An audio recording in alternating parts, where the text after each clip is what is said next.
Hi, everybody. Welcome to the Cosmopolitics and What the Hell is Going On Hot Takes Happy Hour. We have a lot of people already joining us. Very exciting. Do we call It's this mostly the unhappy hour, I have to say, because I'm drinking water and I didn't give everybody a cocktail recipe because I'm sick as a dog. So I apologize. I've got a fever. I'm a funny pink color. but she'll But still have her usual cheery disposition. I know I'm full of love for humanity. What are we going to talk about today? There's Can so we much call going this on. do we call this the papal edition or the papal edition? Is it papal or papal? It's papal. Okay. Definitely. That Because sounds like a last night on disease. Someone TV, someone called it papal. But Yeah, they don't know what they're doing. we shouldn't be drinking anyway because we're celebrating the first American Pope, and I'm sure he doesn't drink. Um, Leo the How about that? 14th. I don't know. Leo, he doesn't have sex, so maybe he does drink. Do we I'm not need touching some that one. vices?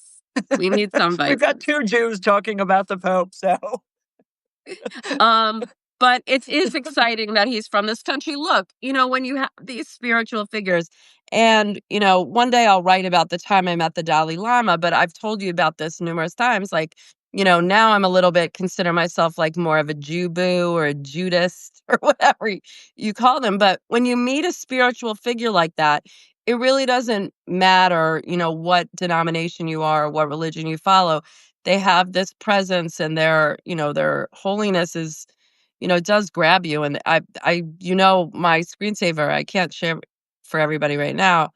But it is my meeting with the Dalai Lama, and I just burst into tears when I met him, and he put that prayer shawl around me because it was such an awesome, awesome moment. So I know Catholics around the world are cheering, Americans around the world are so excited there's a pope, but I've heard a lot of mixed reactions.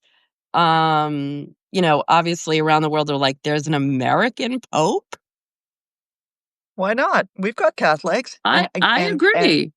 and wait, was it Patricia who just said they like the wine? Yes, they do like the wine. We also, as Jews, like the wine. So there is a lot of wine drinking among Catholics and Jews have a lot in common. Anyway, I think it's thrilling that he's an American. I don't know very much about him. I asked my Catholic colleagues what they know, and they don't know a lot about him either. I listened to his speech that he gave from the balcony at St. Peter's, which is really, an Yeah, amazing that moment. again, an incredible backdrop for this amazing moment. And what hit you about what he said? Stuff I don't like, actually. So, I think he Like what? struck a humble note, which I thought was great. But the peace and justice stuff I don't like because that is basically Francesco, Pope the late Francis. popes, Pope Francis's credo is this basic, revolutionary theology of Latin America that has lots and lots of Marxist influence. When you talk about peace and social justice, is it peace and social justice, or is he talking about something else? We're just going to have to find out, though. Look, he may be amazing. He may not. The one thing we do know is that Catholics need a breath of fresh air. I think Francis was, in some senses, one, but they do. Church attendance is declining dramatically in the United States. It's gone up for the first time in the UK, which is interesting. But people do need to have a renewal of faith, and that's going to be his job. Church attendance may be going down in the US, but I was just listening to some, cardinals on television, and they said that actually Catholicism in the US is on the rise. It's interesting, because the name Leo the 13th, kind of this connection to 14. Leo the 13th, he's Leo the 14th, who supported labor rights and unions. And I mean, I think he's going to, continue many of Pope Francis's positions, such as environment, outreach to marginalized groups, the poor. He supported the allowance for divorced Catholics and those outside the church to receive communion. But I don't know. We're Look, going to see. this chaos pope. He also called Gaza every single day after the war between Hamas and Israel began. So yeah, I wasn't a fan.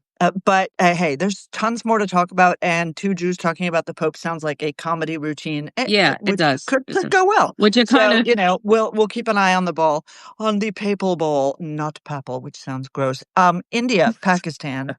Um, to that's coin a another phrase, gross situation. Yeah. what the hell is going on? What is amazing to me is that the global reaction to Right. Is a conflict snoozer. between it's like, meh, right? Right. But you It's have crazy. 2 nuclear powers kind of once again on the verge of war, and this happens, I don't know, every, like, 5 or 6 years or maybe a few more, but nobody really seems to, know what's going on or care. It started from this attack Indian side of Kashmir by Pakistani militants. India responded, Pakistan responded, in kind, and this is the most serious escalation between them in decades, really. I mean, I remember I was at CNN and, the early, I guess they call it the early aughts, but I don't really like that word, the early 2000s. I've never Yes. been an aught. And, Pakistan is saying it's going to avenge this latest attack, but it does seem like, both sides are trying to minimize further escalation. And I do think, I think maybe cooler heads will prevail. What do you think? So my colleague Sadanand Dume, who has a column in the Wall Street Journal, was writing about this. He says he thinks that the Indians want to, want an off ramp. One of my least liked expressions about diplomacy, and I think that's probably true. 26 people were killed, but here's the thing, Elise, and this is what I don't get as an American. We um, we have systematically over the last, let's see, wow, since 1990, kill me, 35 years, we have, ignored Pakistani behavior. And yeah, I get it. Pakistan was our ally in the Cold War. That was great. They were the facilitators of our support to the Mujahideen in the '80s. That was the nail in the coffin for the Soviet Union. Yay to that. But after 9/11, the connection between the Pakistani intelligence service, the ISID, and the Taliban and Al Qaeda was undeniable. And they have just gone back to that. They continue to support the Taliban. They continue to support terrorist groups that are training and on their territory, and that perpetrated this attack. And I don't understand why we let that simmer, because at any moment, it could be something truly dangerous, whether it is a Right. nuclear exchange Right. war between India and Pakistan, whether it's them supplying nuclear technology to rogue states, which they've done over the years. I don't get the sort of the met about this. Well, I mean, and look, one of our listeners, Dan Raviv, said, the two countries having nuclear bombs didn't stop that Pakistan's terrorist groups, and he thought that India was pretty restrained in this massacre. Rightly so. I agree with you, Dan. What I think is really interesting is actually what you've seen in Pakistan over the last, year, maybe and change, is that the Taliban has kind of turned against Pakistan, and now Pakistan is facing all these. Well, they're facing. You can't deny that they're facing a lot of terrorist attacks by the TTP. All of these groups, it's coming back to bite them, and you'd think that they don't need another headache on the border with India, and they're facing a lot of attacks from Baluchistan with these Baluch. You think they're nobody, this little group of separatists, but they've been causing a lot of problems for the Pakistanis on the border with China, and all these Chinese workers have been attacked. So Pakistan is facing a terrorist threat throughout the whole country from a whole ton of groups, and you would think that this is one area that they would not want to get into an escalation with another nuclear power. You'd think, but I think that there are, look, I hate this expression, so I'm going to say this with a little bit of of hesitancy. There are rogue elements within the ISI that do support terrorist groups, even when the government doesn't want to. But at the end of the day, that's not our problem. That's the government's problem, and they need to be dealing with that. This whole, oh, we're not sure who's really responsible. I don't care, right? It's the government; they're responsible, and just, to me, it was a little bit like the reaction of the United States when we, Zero Dark 30, when we find Osama bin Laden living, miles away from a Right. Pakistani military camp in Pakistan. And we're like, yeah, you're dead now. We kill him. We kill those guys. We get his documents. And we're like, hey, Pakistan. Yeah, all's good. What? So Well, I mean, this is a blind spot for us. it's a blind spot for us, and it doesn't seem like we're going to get involved in this one either. When asked yesterday about what's going on, President Trump said, "It's a shame." So It's it a shame. doesn't he Like Jerry probably didn't know Seinfeld. that That's much. a shame. I'm pretty sure he didn't know that much about the history of Kashmir, but he should be worried when two nuclear powers are escalating towards war. As we said, it looks like the Indians are trying to de-escalate. Hopefully the Pakistanis will take that cue. Um, should we move on to the Yes, UK but trade I'm deal? smiling. I'm The smiling because first someone just commented, which is 100% true, that they should start a drinking game in which every time I say I hate some IR, some international relations term, somebody should take a drink. I totally agree with you. You should definitely take a Okay, drink can every time I say everybody that. what should we call it? I don't know. I don't know. Diplomatic hate bingo. I have no Diplomatic idea. license to drink. Yeah. Who the heck knows? Sorry, guys, I'm coughing. So let's talk a little bit about another thing where I don't quite get what's going on in the diplomatic space. But let me add, for those of you with a drink in your hand, it's a very fluid situation. I'm not quite sure we That's drew a another line one. in the sand with the Houthis, but what do you think happened? Oh, I think that, Trump kind of looked at the numbers, and I wrote about this, was it this This morning. morning? I don't even Yes, know it what day was. it is, Great but piece. yeah, basically, I think Trump looked at the numbers, this attack said that we're doing Egyptian, we're doing the Gulf a favor by going after the Houthis. Um, and we're not getting anything returned. And this is the total, America first, transactional foreign policy that President Trump is like, we're not getting our bang for the buck. We're spending, billions of dollars on this bombing campaign against the Houthis. And what are we getting for it? And basically, they called up the Houthis, the Omanis helped mediate, but the U.S. has been talking to the Houthis a bit over the past few years, and basically came to a deal with the Houthis. And it's like, you stop shooting us, we'll stop shooting at you, and let's call it a day. And when you And screw ask, the what Jews. about And, Israel? What about yeah, Israel, whose airport they hit the other day? What about the new Gulf? airport. What about Saudi Arabia and the UAE, who have faced massive threats and whose relationships with Trump, soured for a while as a result of anything? It's like, I don't, and I'm saying, So and they're You're breaking up a little for me, Elise, so I don't know okay. exactly what you're saying. So I am going to talk about my post this morning, which Okay. was, yeah, I know. Thank you, Rosalie. Elise has got dodgy internet, and so do I, because we don't live in the 21st century. I'm sorry. That's our horrible secret, where our internet is a time traveler from 1995.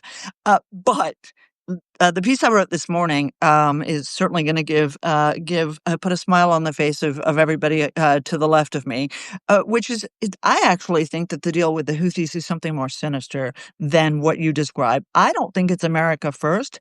I think that this is Iran's friends who are influencing the White House. This is Steve Witkoff, Eric Trump, Er- uh, Steve Witkoff's son, all of whom Let's are remind in people bed. Steve Witkoff is the Mideast envoy, the Ukraine envoy, the everything envoy, Superman. He's coming over to wash your clothes and do your dishes later. That's Steve Witkoff, Trump's kind of consigliere. Yes, it would be nice if he were coming over to wash my clothes later, but that's the only thing he's not doing. But the Omanis are too close to the Iranians, and they are the main interlocutor for our Iran talks. The Qataris are too close to the Iranians and to Hamas. They are the main interlocutor for our talks in the West Bank and Gaza. These are not good guys. And, the Omanis are just sort of the low rent Qataris. People say, oh, no, they're really just about being a facilitator. And the answer is, no, they're not. They are on a side. When I was there, and I wasn't invited back. When I was there, I met with, and with a group of our friends actually, I met with the Houthis, the death to the Jews guys. They live their sweet life in Muscat and then they go back and try and kill people. So I'm really That's a worried nice about way. this. I go into a lot of gross detail here in the piece. Go have a look at it on our Substack. We need to move I think on. yeah, but how do you um how do you explain the fact that Trump completely left the UAE and Saudis and the Israelis out of this deal? Like, stop shooting up you, and that's the end of it. Yeah, look, the way I explain it is that apparently it was the Iranians who were leaning on the Houthis, but obviously not leaning on them to do a deal that included not hitting Israel. Well, And that how do Donald you Trump was like, explain for the whatever. yeah, Donald Trump. Yeah, how do you explain the fact that Trump's okay with that? I I think that's a really big problem. I think it's a problem that he's okay with them hitting our Gulf allies. I think it's a problem that he's okay with them hitting the Israelis. And I gotta say, again, I don't I don't like a lot of the conspiracy theories I hear about this White House. And I know that there's been corruption in this White House. There was corruption in the previous White House. Corruption sucks. But I worry that there are people who are influencing things from the inside who do not have our best interests at heart. Well, Voilà. Steve Witkoff is doing a ton of business with Qatar, which I think is one of the reasons that he seems to be go. I don't know that there's, he's going to be meeting with all the GCC, all the Gulf Cooperation Council allies in Riyadh. So I don't understand why he really needs to go to Qatar. Steve Witkoff may be one of the reasons why, but I will say exactly, it's going to be a very uncomfortable trip. I think for President Trump, it had a lot of promise. All these countries are going to invest, and he's going to get all these great deals for America, and it's going to be, huge. And it's, I think, like a little bit of frost session. I was speaking to them last night, and we're like in shock. They're not happy about this deal because it does leave them exposed. Yeah, And I agree. I think It's a problem. Okay, baby. Let's talk about trade. Let's talk about this let's talk big, about beautiful trade, deal. baby. Yeah, it sounds like a nothing burger because we don't know anything about it. So I sent you something Eric Erickson posted because I love Eric Erickson. Posted at lunchtime in his show notes, which We'll restack detailed. that. We'll restack it for you. So what he said was that I don't know whether it's reporting or it's rumor or what it is, but that the 10% American tariff on the UK remains, and the UK lowers tariffs to something like 1.7%. Now, of course, that means that that's a 10% tariff that Americans pay. That's what tariffs are. Tariffs are a tax on the receiving country because they're certainly not going to be absorbed by the by the businesses that are being impacted. I think this is. I hope that the details are wrong. I hope this is a restoration of some sanity. We'll see. Well, Uh, you know, yeah, and if this is what we can expect from all of these trade deals, and President Trump says that there are more coming. Who knows? The the Treasury Secretary is going to be talking to the Chinese in Switzerland over the next couple of days. Who knows? But if we were told that these tariffs are going to be an incentive for better trade deals, it sounds like we're not really getting the trade deals that we want. And again, does President Trump want a good deal, or is he, whether it's the Iran deal, whether it's a trade deal, whether it's a Mideast peace deal, whether it's any deal, does he want a deal or does he want a good deal? He's always going to tell us the deal is good, but is the fact, part of a good deal is actually supposed to be getting a good one, not just one that you can, kind of show to the cameras. yeah. Look, I don't think we know, and I think that's the concern that all of us have is that is that the deal will look good or will look great on paper. There'll be a lot of adjectives describing them. Keir Starmer's statement clearly indicated that he understands how to talk to Donald Trump, which is great. And I think that's, I'm not a fan of Keir Starmer's, but I think it's great when people try to be on a wavelength with the United States. But I think that's that you asked the $64,000 question, which is unfortunately like a $64 billion question, which is this going to be of substance? My podcast co-host and AEI colleague Mark Thiessen wrote that Donald Trump has in the past said that he wants to eliminate tariff barriers. Okay, if that's your goal, then I want to see them eliminated. It doesn't sound to me like that's what's happening. And I think part of the challenge for all of us, you, me, and all of our friends who are listening and will listen to this, is we don't actually know what Donald Trump's goals are because he hasn't been very clear in articulating them. He's just Well, been I won't mad get to about that. I tariffs. won't get to that in a minute, but I will say, advisor said that you a template for how we're going to proceed with the rest of the negotiations. So if in fact what the analysts are saying is this deal, really isn't a great deal for America, if this is a template, then I don't know. Portugal is still offering that golden visa. You said Trump hadn't kind of said what his goal is on whether this or a lot of other things. But we were talking early because we have a couple more minutes about this piece that Matt Continetti wrote in the Free Press about Trump kind of laying out what his raison d'etre is, the kind of not Trump doctrine, if you will, but how he sees his role, how he sees himself. And this was a speech. Where was the speech that he made it? It was the Oh, at the commencement University of address for the Alabama. University of Alabama. Exactly. Yeah. I commend Matt's piece to everybody, and I'll try and throw up a link. I'm in a different time zone, so I may go to sleep before this gets posted, but I'll try and throw up a link to it because Stephen told me about it, and I thought it was a really smart piece. Look, when Trump is good, um, he says very interesting things. And what he gave, there were plenty of distractions as well, talking about trans and Melania hates it when I make this face and all of that stuff. But when he talked about himself and what motivates him and what should motivate these students, it was actually good. I mean, believe me, I've seen Trump speeches. It was good. It was interesting. And one of the most interesting things to me was that he believes that you need to take on big things, right? So it shouldn't be that you try to get incremental change, right? But that you need a pow. You need to really take on big things. And I think that's how he thinks of himself in all these contexts. Iran, China, trade, Gaza is, reach for the sky. Um, does that translate into a competent policy? Maybe not, but it does give us a window into how Trump thinks about the world, which I thought was pretty interesting.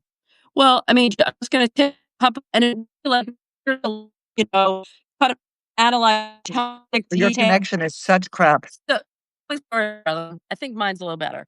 Um, Uh, so reporters are trying to decipher with, Talmudic detail about what Trump is thinking, but he kind of laid it out. Love your work, think big, work hard, keep the momentum going, embrace being an insider, trust your instincts, believe in the American dream, think positively, be original. Like that's Trump in a nutshell. So yeah, I but would, that's good, Donald Trump. That's great, yeah, and I but I really let's go to appreciated. bad. Uh, Yeah, he has some qualities that might be questionable, Danny. Look, come on. Um, That I didn't say that he had no bad no, qualities. I I know, said that's I good know, Donald I know. Trump. Those are interesting The qualities. interview that he did with Kristen Welker at Meet the Press was very revealing. Was What did you like revealing. most? I think it was what I liked is that he just said, when asked, "Oh, do you think everyone deserves due process?" I don't know. Do you think you should uphold the Constitution? I don't know.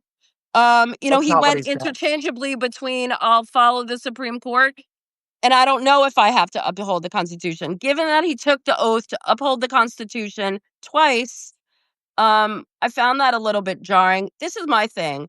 I know that, to be president, I think you should know the law, know the Constitution. Does he know and is trying to skirt around it? Or does he really not know, what the laws are? And so he can just say, I don't know. So I see the problem a little bit differently. I see this as a trend that we've seen in Washington that began in 2008 with the expansion of executive power. And what we see is successive presidents, Barack Obama, Donald Trump, Joe Biden, Donald Trump again, testing the system. Can you feel it now? Can you feel it now?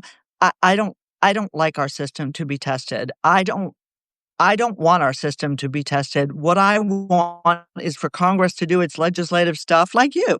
I want the president to do his presidenting, and I want the Supreme Court to do its courting. And you can all quote me on that one. And and the challenge for us is that the executive branch, the Congress, as you and I have said on every episode, I think now, the problem is that Congress has basically abdicated responsibility. Whatever. And the White House, no matter who is sitting in the Oval, the White House is pressing for it, using its administrative power, pressing, using the law, reinterpreting the law. And I just, there are times when, okay, I understand, but this has now become a habit. I don't have to enforce the law because I just don't want to. Right? Well, the This is what we see Supreme with Court, TikTok. well, That's what and we if saw you with break DACA. the law, if you don't follow the law, the Supreme Court just gave the president an extreme amount of executive privilege by saying that the president is immune from most acts while being president. Well, look, I actually think that's true, and I think that's what the Constitution intends. You don't have to like it, but I think the problem is the reason you don't like it If is you because you break don't the like law Donald while Trump. you're president, you break the law. And just because you have all of Congress that, both parties that won't impeach you doesn't mean that you didn't break the law. So if the We're president is found to have broken the law, he should be impeached, whether he's Barack Obama, Joe Biden, President Trump, maybe President Trump again. Who knows? Bill Clinton, who perjured himself. Yeah, we've had a lot of good times with our presidents in recent years. Yeah, it's really nice. Listen, I agree with you, and what I really appreciate from our listeners is the internet tech advice we're getting. Veronique is texting me, "Here, you should get some extenders," and Dan Raviv is saying you should move closer to the router.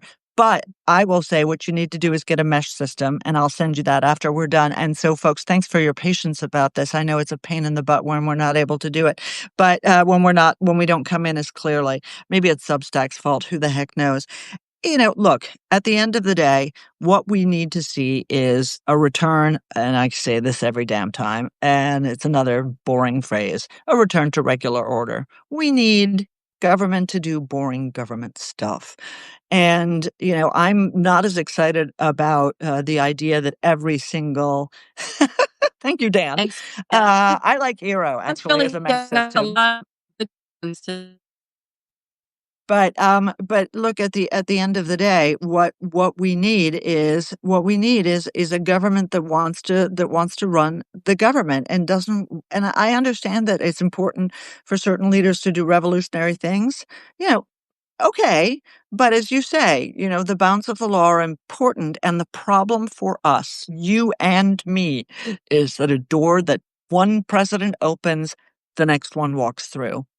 And so, you take away someone's 501(c)(3) status, and the next thing you know, the Heritage Foundation's 501(c)(3) status is going to be a goner when the Dems are in power. Right, This is not right, a game you should play. This is right. not. Oh my God, we didn't talk about Pulitzers. We have 1 minute left. Can we talk about that, please? Oh, would you wanna talk about that, or do you wanna talk about the fact that President Trump nominated for the Surgeon General? Oh my God, what the hell? No, I don't, because All right, that's just we'll talk plumbing the next water. week. I want She may put a spell on us, so we wanna stay healthy. Okay, Pulitzer. exactly. So the Pulitzer, the fact that the Pulitzer Committee thought that it was the right thing to do to give a Pulitzer Prize to a Palestinian from Gaza who denied what happened on October 7th, who denied that the Bibasas were murdered, who denied the atrocities that took place.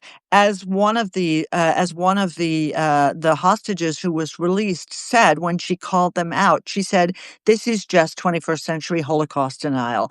And the fact that the Pulitzer Committee thought that they should reward that is grotesque. Yeah, I mean, a lot of people that wrote thoughtfully and did investigations and everything about the war in Gaza, what October 7th, what happened since October 7th, but to give someone who denied the fact and wrote specifically in graphic detail, terribly about some of these hostages, I think it's really shameful. I mean, you know what? Yes, we're entitled to a free press. You're not entitled to print lies and incite hatred. And so I think that was very shameful. Yep. It was. It was. It was not shameful, it was shameless, and that's what the Pulitzer Prize Committee has become. This is why people hate the establishment, and this is one of the reasons why people hate the media. I don't know why anyone felt the need to publish that piece. There are so many people who are advocates for the Palestinian, who are decent human beings, and who bemoan the killing on both sides, but that's not who they chose to reward. Anyway, we are 1 minute over, bad connection and all. Thank you guys for tuning in, and let us know what you want us to talk about next Feel week. And better, hopefully, Danny. I have a cocktail in my hand. I She'll have have no a more water. cocktail next week, and we'll next week is President Trump's trip to the Middle East. Plenty to talk about. We hope to see you again. Ciao, ciao, everybody. Thanks, Ciao. Elise. Bye. Bye-bye.